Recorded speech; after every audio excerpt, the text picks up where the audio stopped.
ಪ್ರಾಣೇಶ್ವರ, ಆ ಮೃಗವನ್ನು ನೋಡಿದ್ರೆ ಎಷ್ಟು ಸುಂದರವಾಗಿರುವುದು. ನೀವು ನನಗೆ ಒಂದು ಹಿಡಿದು ತಂದು ಕೊಟ್ಟರೆ ಅದರ ಸಂಗ ಆಟ ಮಾಡುತ್ತಾ ನನ್ನ ಬೇಸಿಗೆ ಕಳೆಯುವುದು ಸ್ವಾಮಿ. ಆಶ್ಚರ್ಯವಾದ ಮೃಗವಾಗಿ ಕಾಣುತ್ತಿರುವ ಅದರ ಒಡವೆ ನಿನಗೆ ಪ್ರಾಣೇಶ್ವರ, ಅದೇನು ಏನು ಆ ಮೃಗವನ್ನು ನೋಡಿದಾಗಿಂದ ನನ್ನ ಮನಸ್ಸಿನ ಅದನ್ನೇ ಬಯಸುತ್ತಿರುವುದು. ದಯಮಾಡಿ ಆ ಮೃಗವು ನನಗೆ ತಂದು ಕೊಡಬಾರದು. ಹಾಗೆಯೇ ನವರತ್ನಮಯವಾದ ಚಿಕ್ಕಿಯು ಲೋಕದಲ್ಲಿರುತ್ತದೆ. ಯಾರೋ ರಕ್ಕಸರು ನಮ್ಮನ್ನು ವಂಚಿಸುವ ಈ ರೀತಿ ಇರುತ್ತಿರಬಹುದು. ಅದರಲ್ಲಿ ನೀವು ವಿಶ್ವಾಸವಿಡಬೇಕು. ಜಾನಕಿ, ಸೀತಾ, ಲಕ್ಷ್ಮಣ ಮಾತನ್ನು ಕೇಳುವುದರಲ್ಲಿ ಸುಖವಿರುವುದು. ಅದರಿಂದ ಮುಂದೆ ನಿನಗೆ ತೊಂದರೆ ಸಂಭವಿಸಲು ಬೇಡ. ನನ್ನ ಮಾತನ್ನು ನಿರಾಕರಿಸಬೇಡ. ನೀವು ಏನೇ ಹೇಳಿದ್ರು ನಾನು ಕೇಳಿ ತಕ್ಕೊಳ್ಳಲ್ಲ. ಆ ಮೃಗವನ್ನು ನನಗೆ ತಂದು ಕೊಡುವುದಿಲ್ಲ ಹೇಳಿ. ಇಲ್ಲವಾಗಲೇ ನಾನು ಆಹಾರಾದಿಗಳನ್ನು ಮುಟ್ಟುವುದಿಲ್ಲ.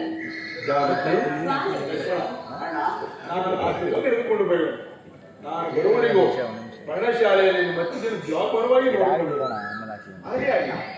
ಜಾನಕಿ, ಹೋಗಿ ಬರುವೆ. ಹಾಗೆ.